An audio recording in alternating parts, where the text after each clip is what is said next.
Here you will see a complete application for a full lace wig with some tips we've picked up along the way. A stocking cap was applied first to protect her full head of hair. Tip number 1. Tape strips were applied on top of the cap to assist with making the parting area look more natural. You will see how that works later in the video. Tip number 2. Instead of guessing where the adhesive should be applied or just layering glue from one side to the other, we positioned the unit and traced around the lace to use that as a guide for where to apply the adhesive. This extra step eliminates any need for cleanup after the full application. Tip number 3. Since she has sideburns and a lot of baby hair, we chose to part these areas out for a more realistic look without shaving her edges. The adhesive will be applied in the part, and she can still wear her natural baby hair and sideburns blended for a more realistic looking hairline.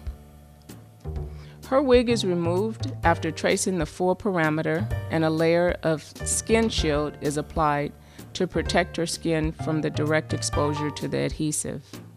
She chose dabbling green for her application, and 2 layers was applied. There was a 15 to 20 minute drying period between each layer.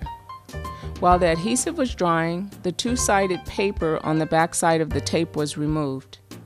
Next, we applied her favorite face powder to the tape to create the natural parting area.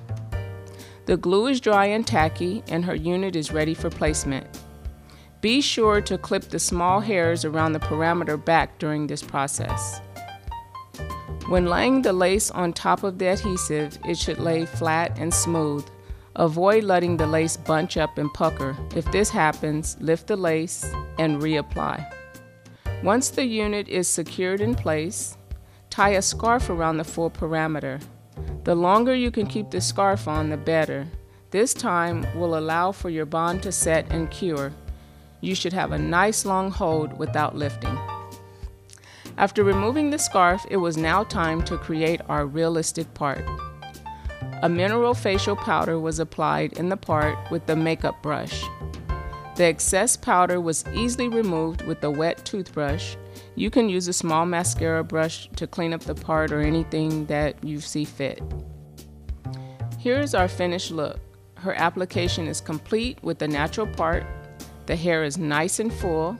No bleach was used on the knots, and there was no adhesive cleanup after the application.